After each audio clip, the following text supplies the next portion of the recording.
Political സയൻസിൻ്റെ പഠനത്തിൻ്റെ ആധുനിക അപ്രോച്ചുകളെക്കുറിച്ചാണ് ഇനി നമ്മൾ പറയുന്നത്. Modern approaches to the study of political science. എന്താണ് മോഡേൺ അപ്രോച്ച്?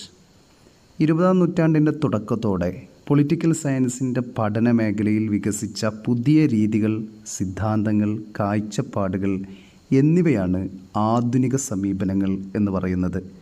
ആധുനിക രാഷ്ട്രീയ പ്രശ്നങ്ങളെ വിശകലനം ചെയ്യാനും മനസ്സിലാക്കാനും പരമ്പരാഗത ദാർശനിക മാനദണ്ഡപരമായ സമീപനങ്ങളിൽ നിന്ന് മാറി കൂടുതൽ അനുഭവപരവും ഡാറ്റാധിഷ്ഠിതവുമായ സമീപനം ഉപയോഗിക്കുന്നു എന്നതാണ് ആധുനിക സമീപനങ്ങളുടെ സവിശേഷത.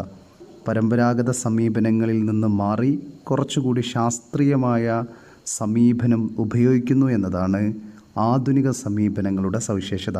ഇതോടെ നിരീക്ഷണം, സർവേ, അളവ്, സ്ഥിതിവിവര കണക്കുകൾ തുടങ്ങിയ ഭൗതിക ശാസ്ത്രത്തിൻ്റെ രീതികൾ പൊളിറ്റിക്കൽ സയൻസ് സ്വീകരിക്കാൻ തുടങ്ങി.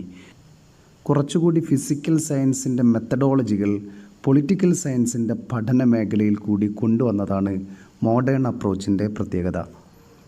പൊളിറ്റിക്കൽ സയൻസിലെ ഈ ആധുനിക ഘട്ടം പൊളിറ്റിക്കൽ സയൻസ് ഡിസിപ്ലിൻ്റെ നിർണായകമായ പുനർക്രമീകരണത്തിനാണ് തുടക്കമിട്ടത്. Charles Merriam, Harold D Lasswell, George Catlin, Arthur Bentley എന്നിവരായിരുന്നു ഈ ശാസ്ത്രീയ രാഷ്ട്രീയ സമീപനത്തിൻ്റെ പ്രസിദ്ധരായ വക്താക്കൾ. പൊളിറ്റിക്കൽ സയൻസിലെ ഈ പരിവർത്തനത്തെ രണ്ട് ലോകയുദ്ധവും അതിൻ്റെ രാഷ്ട്രീയ പാശ്ചാത്തലവും വലിയ രീതിയിൽ സ്വാധീനിച്ചു. നമുക്കറിയാം, 20-ാം നൂറ്റാണ്ടിൻ്റെ തുടക്കത്തിലാണ് ഒന്നാം ലോക മഹായുദ്ധവും അതിനുശേഷം 20 കൊല്ലം കഴിയുമ്പോൾ രണ്ടാം ലോക മഹായുദ്ധവും നടക്കുന്നത്. ഇങ്ങനെ ലോകത്തുണ്ടായ യുദ്ധം, ആഗോള യുദ്ധം ലോകരാഷ്ട്രീയത്തിൽ തന്നെ വലിയ മാറ്റങ്ങൾ സൃഷ്ടിക്കുകയുണ്ടായി. ഇതിൻ്റെ മാറ്റങ്ങളും പൊളിറ്റിക്കൽ സയൻസ് പഠനത്തിൽ വലിയ സ്വാധീനം ചെലുത്തി.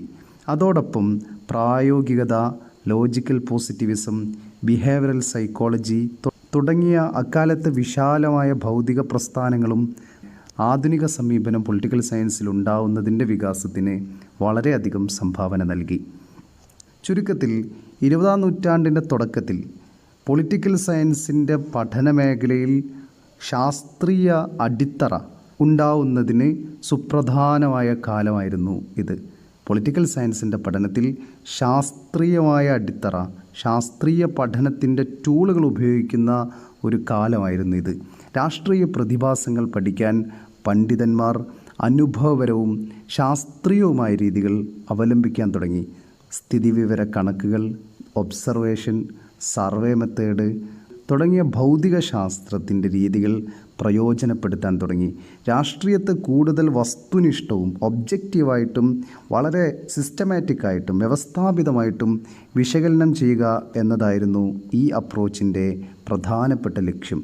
Behavioural approach, post behavioural approach, system approach, communication approach, neo institutional approach തുടങ്ങിയ സമീപനങ്ങളാണ് മോഡേൺ അപ്രോച്ചുകളിൽ പൊളിറ്റിക്കൽ സയൻസിൽ പ്രധാനമായിട്ടുണ്ടായത്.